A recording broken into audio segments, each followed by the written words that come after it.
거입니다. 의치상 강화제에 따른 의치상 레진의 굽힘 강도 비교입니다. 열순환 시행 전 대조군의 평균 굽힘 강도는 81.0을 평균으로 플러스 마이너스 3.71 95% 유의 구간으로 나타났으며 금속격자 강화제로 보강한 군의 평균은 114.06 메가파스칼 플러스 마이너스 7.41로 나타났습니다. 쿼츠 스플린트 TM 메쉬 유리 강화제로 보강한 군의 평균은 91.6 평균 플러스 마이너스 5.76 메가파스칼로 측정되었고 세스 메스로 유리 강화제로 보강한 군의 평균 굽힘 강도는 93.41 메가파스칼 플러스 마이너스 6.04의 값으로 나타났습니다. 금속 격자 강화제로 보강한 군의 굽힘 강도가 가장 높았으며 세스 메스, 쿼츠 스플린트 메쉬 이 두 가지 유리 강화제로 보강한 군이 그 다음 마지막 대조군 아무것도 처리하지 않은 대조군의 순서로 높은 굽힘 강도를 나타내었습니다. 쿼츠 스플린트 TM 메쉬드와 세스 메쉬로 강화한 군의 굽힘 강도는 금속 격자 강화제로 보강한 군보다 유의하게 낮았으며 대조군보다 유의하게 높은 값을 나타내었습니다. 세스 메쉬로 강화한 군의 굽힘 강도는 쿼츠 스플린트 TM 메쉬로 보강한 군의 굽힘 강도보다 높았지만 유의차는 없었습니다. 파절된 시편 관찰 시 대조군에서는 시편이 두 조각으로 완전하게 분리되는 양상을 보였지만 금속 강화제로 강화한 군에서는 균열이 하중에 가해진 반대측에서 발생하였고 금속 강화제를 넘어 진행하지 않았습니다. 유리 섬유로 강화한 시편에서는 파절 시 강화제를 넘어 균열이 진행하였지만 시편이 두 조각으로 완전히 분리되지는 않았습니다.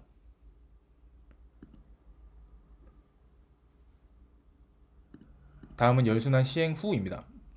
대조군의 평균 굽힘 강도는 75.7 평균 플러스 마이너스 3.41 메가파스칼의 값을 나타내었으며 금속 격자 강화제로 보강한 군은 108.22 평균 플러스 8.20 메가파스칼, 쿼츠 스플린트 메쉬로 보강한 군의 평균은 89.4 플러스 마이너스 6.8, 세스 메쉬로 보강한 군의 평균은 89.7 플러스 마이너스 5.42 메가파스칼의 값을 나타내었습니다.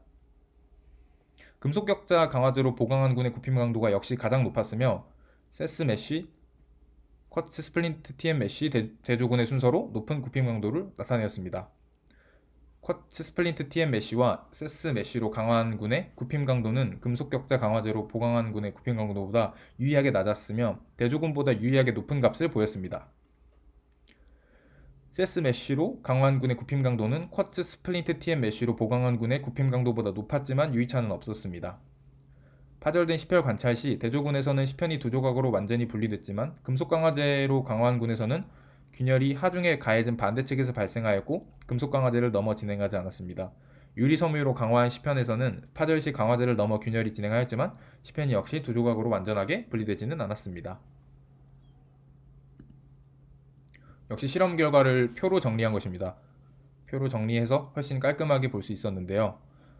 대조군의 경우 논 덜멀 사이클과 덜멀 사이클의 3점 굽힘 강도의 차이가 굉장히 컸습니다. 즉 열순환의 영향이 컸다고 얘기할 수 있습니다. 대조군은 열순환과 열순환 시행 전과 시행 후에 유의미한 차이를 분명히 보였습니다. 그리고 쿼츠 스플린트 TM 메쉬와 세스 메쉬는 두 군 모두 유리 강화 군으로서 논 덜멀 사이클과 덜멀 사이클의 차이가 분명 존재하긴 하지만 그 차이가 유의미한 차이는 아닌 것으로 판단되었습니다. 그리고 쿼츠 스플린트 메쉬와 세스 메쉬 두 군 역시 모두 유리 강화제이기 때문에 각각의 차이도 크지 않고 역시 유의미한 차이가 없었습니다. 마지막으로 금속 강화제 메탈 메쉬는 논 덜멀 사이클과 덜멀 사이클의 차이가 존재했지만 역시 유의미한 차이가 크지 않았습니다.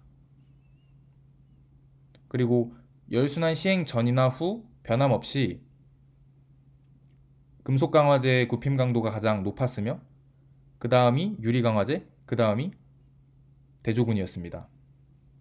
일반적으로 열순환 시행 후에는 조금씩이나마 3점 굽힘 강도가 낮아지는 모습을 보였고 하지만 대조군에서는 3점 굽힘 강도의 차이가 컸지만 금속 강화제와 유리 강화제에서 3.9핀 강도의 차이는 유의미하게 많이 나지 않았습니다.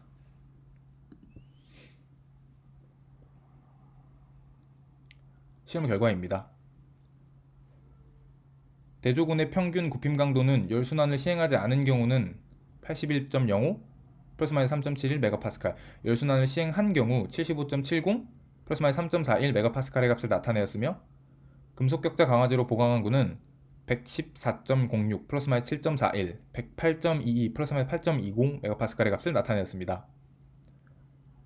쿼츠 스플린트 TM 메쉬로 보강한 군의 구핍 강도는 열순환을 시행하지 않은 경우 91.6 플러스 마이너스 5.76, 시행한 경우 89.4 플러스 마이너스 6.80 메가파스칼의 값을 나타내었으며, 세스 메쉬로 보강한 군은 열순환을 시행하지 않은 경우 93.41 플러스 마이너스 6.04, 열순환을 시행한 경우 89.70 플러스 마이너스 5.42 메가파스칼의 값을 나타내었습니다.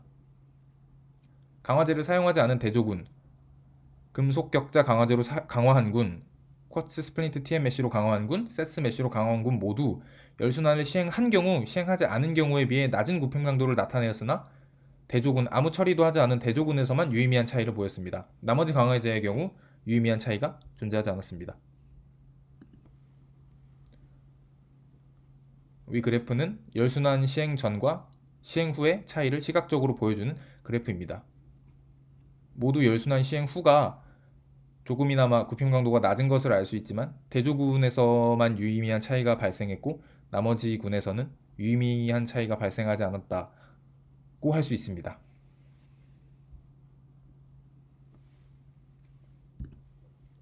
결론입니다.